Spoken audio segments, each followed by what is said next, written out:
Recently, Barack Obama was invited to give a speech in Milan, Italy on May 9th, 2017, just this last Tuesday, on the topic of climate change, in which he really urged the audience on the importance of taking action now in regards to climate change. It was an eye-opening experience for me to witness just how avid he was on the topic, and it's really encouraging to see somebody like Barack Obama, our former president, to be taking up this issue and making such a big deal about it. He went on to lament on how there is a point where it's too late, where we won't be able to go back, and he went on to say that that time is approaching and we are in our final hour, and if we don't start taking action now to make some changes, that the greenhouse gas emissions are going to push the earth to a tipping point where the climate change will accelerate out of control and we won't be able to do anything about it. A long time, the politicians here in the United States and the government, they don't really address the issue of animal agriculture in climate change.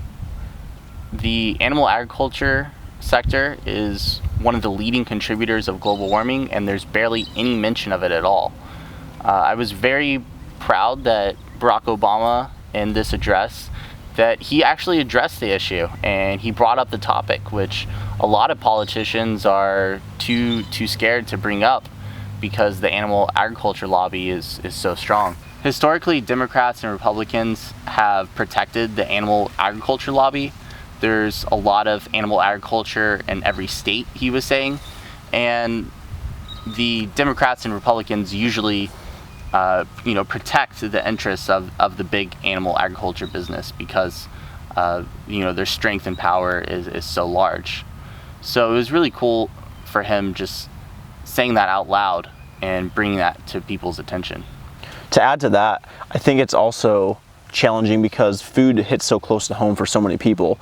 It's something that people interact with on a daily basis, and most people don't want government and bureaucrats to be telling them what to eat and how to provide food for themselves. Yeah, definitely. A lot of people have some sort of cultural background where maybe they've had a family recipe that they have cooked for a long time.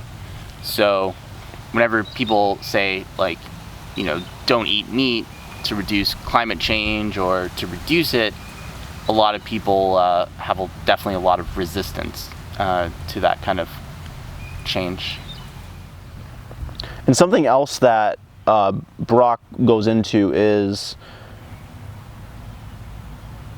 how in the developed world, meat consumption has been trending downwards, while in developing nations, the meat consumption has been increasing as technology and agriculture practices become more advanced in those countries and a demand for meat is higher.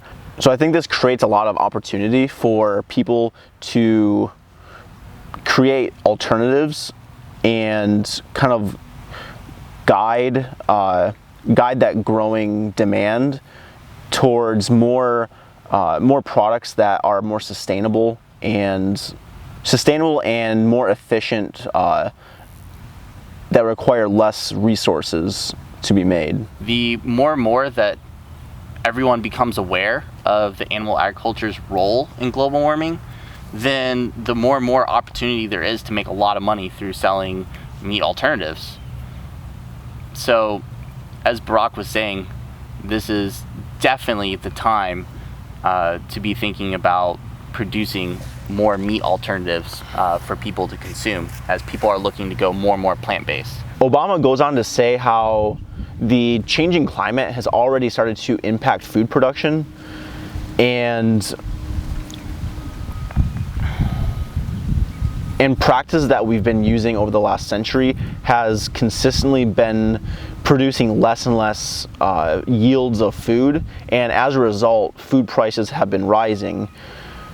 Most of that burden is going to be carried by poorer nations, and as a result, in Europe, many refugees have been finding sanctuary in the more developed nations, not so much as a result of conflict, but more so because of famine. One of my favorite parts of Obama's interview / speech was how politicians are really there to guide policy, and how the change is really up to each and every individual. He goes on to say how the change that we need to see towards a more sustainable future really is up to the individual. It's up to parents being concerned about the future of their children, about businesses asking, how do we create our products using less resources in a more efficient manner? And he goes... Lizard was pretty loud jumping around near us. He goes on to say how each and every one of these individual decisions adds up to be millions and millions of decisions that ultimately are what make change happen. So I took away from the speech a sense of empowerment, and I really liked how it reflected my own personal view on things, in that I see things in such a way that change doesn't necessarily happen from policies being changed up top and then it trickling down, but more so it's really up to you taking charge and responsibility of your own life and empowering the people around you to make similar changes in the direction that you believe things need to happen. And in this case, that is reducing meat consumption in an effort to reduce carbon emissions. So wrapping up this video today, something that has me really excited about this speech is, Barack Obama didn't come out and say, go vegan and you can really reduce your greenhouse emissions in this world and inspire other people to reduce their greenhouse emissions drastically. He was talking about how he still enjoys eating a steak, or eating really good desserts that he had the other night. And what I think the really importance of this speech is that it brings awareness about the animal agriculture's part in global warming.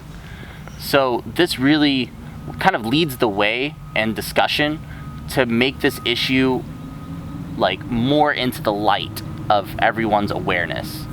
If people are just become aware of this issue and it becomes discussed, reported by the news, and people dive into the animal agriculture's role, then people can see that this is the leading contributor of global warming and just how detrimental it is to the environment.